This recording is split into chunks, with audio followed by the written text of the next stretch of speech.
पवार साहेब तुम आगे बढ़ो। अरे विदर्भात गेलो, मराठवाड्यात गेलो, पश्चिम महाराष्ट्रामध्ये फिरलो आणि तिथला आवाज लय भारी आहे। मला वाटतं असं वाटलं या जिल्ह्यातला आवाज जरा जास्तच बारीक आहे, कारण आपण इथं लोकप्रतिनिधी आहोत।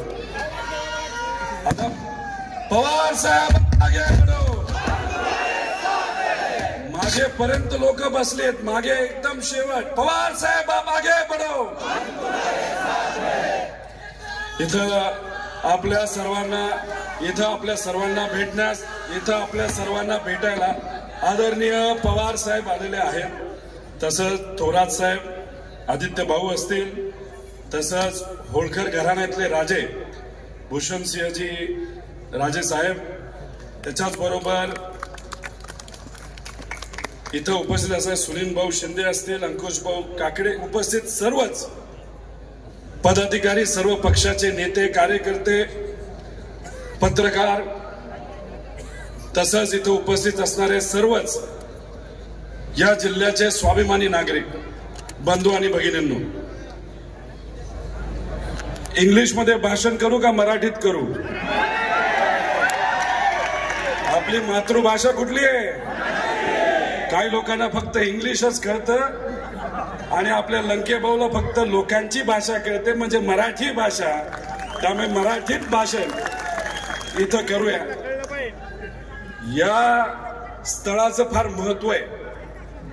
1942च्या आसपास चले जाओ ब्रिटिश अशी एक चळवळ अख्ख्या महाराष्ट्रात सुरू झाली होती आणि आपल्या जिल्ह्यातली ती चळवळीची सुरुवात या चौकातून सुरू झाली। आणि आता तुम्हा सगळ्यांना बघितल्यानंतर चले जाओ भाजप नक्कीच या जिल्ह्यातून होणार असा विश्वास या ठिकाणी आम्हाला सगळ्यांना वाटतो।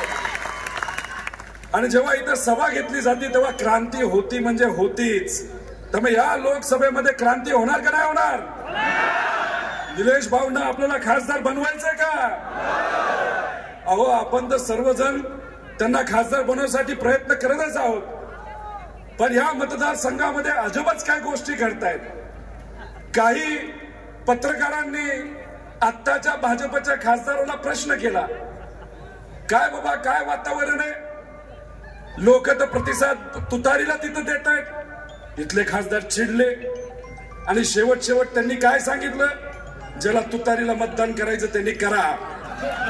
अहो खासदार साहेबांना मला खरं तर सांगायचंय, आम्ही तर 2 लाखाची लीड घेऊन चाललेलो आहोत, पण तुमचे जवळचे कार्यकर्ते असं म्हणत होते की आम्हाला लंकेभाऊंचा तिथं प्रचार करायचा आहे। आता तुम्हीच परवानगी दिली, त्यामुळे आता लंकेभाऊची लीड या मतदारसंघामधून 3 लाखची नक्कीच असेल असा विश्वास इथं वाटतो। अहो इथं जर आपण बघितलं तर प्रचार फार वेगळाच चाललाय। काही दिवसांपूर्वी माझ्याबद्दल ते बोलले, मी फक्त सोशल मीडियावर फोटो टाकतो। त्यांना एवढंच सांगायचंय मला, मी काहीतरी करतो म्हणून मला सोशल मीडियावर फोटो टाकता येतात, तुम्ही काहीच करत नाही, त्यामुळे फोटो कसे टाकणार? आणि मला वाटतं तिथे मी जातो, मी माझ्या मतदारसंघामध्ये सुद्धा केस कापण्यासाठी जात असतो। यांच्या पोटामध्ये का दुखते मला माहित नाही, कदाचित त्यांना इंग्लिश जमतं, हे भारतामध्ये केस कापत नसावेत।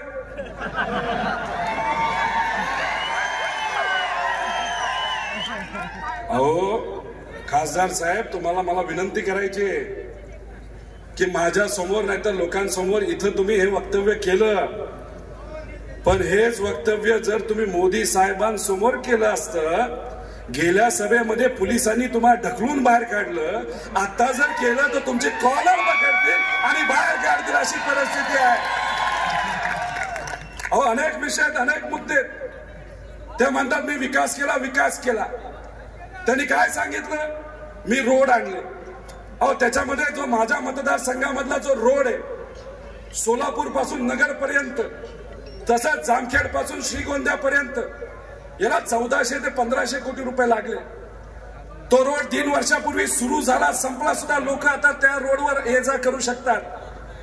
या भागामध्ये जेव्हा गडकरी साहेबांची सभा झाली होती तेव्हा गडकरी साहेबांनीच सांगितलं होतं त्या रोडसाठी पाठपुरावा हा पवार साहेबांनी केला होता। अहो तुम्ही माझ्या मतदारसंघातले रोड सोडा हो. मला साधा प्रश्न तुम्हाला करायचा आहे. तुम्ही तेव्हा तुमच्या घरी जाता, ठीक आहे, तुम्ही हेलिकॉप्टरनी जाता असं आम्हाला कळालंय.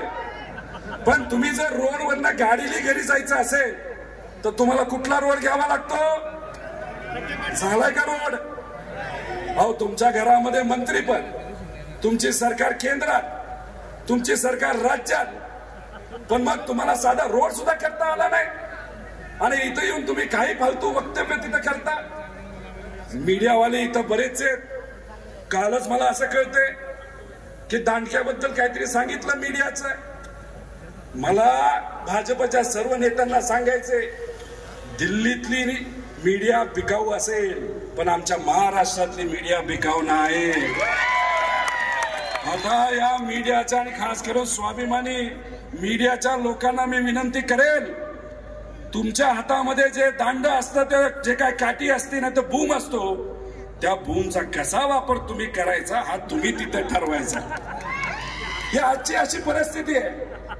आपल्या शहरामध्ये जिथं आपण बसलो आहोत तिथं मला असं कळालंय की इथं ताबा गँग आहे, ताबा गँग. बारामती त्या भागामध्ये मलिदा गँग आहे आणि इथं काय? ताबा गँग. ताबा गँग काय करते? सामान्य लोकांची मोकळी जागा दिसली की कब्जा घेतला. मला इथं असणारे जे सीओ जे अधिकारी आहेत त्यांना एवढं सांगायचे, अरे गरिबाच्या जागाचे काय ताबा गँग घेताय आणि त्या ताबा गँगला तुम्ही आज जर सहकार्य केलं, 2024ला इथं सरकार हे आपल्या विचाराचं येणार आहे, तेव्हा तुम्हाला सोडणार नाही. त्यामुळे सामान्य लोकांना त्रास कुणी इथं दिला नाही पाहिजे. पोलिसांना सुद्धा विनंती करायची, तुम्ही सगळे त्या पद्धतीने वागत असताना असं मला वाटत नाही, पण तरी सुद्धा पोलिसांनी सामान्य कार्यकर्त्यांवर जर तिथं चूक नसताना सुद्धा कारवाई जर केली तर आमचं सरकार आल्यानंतर तुमच्याकडे सुद्धा आम्ही बघून घेऊ.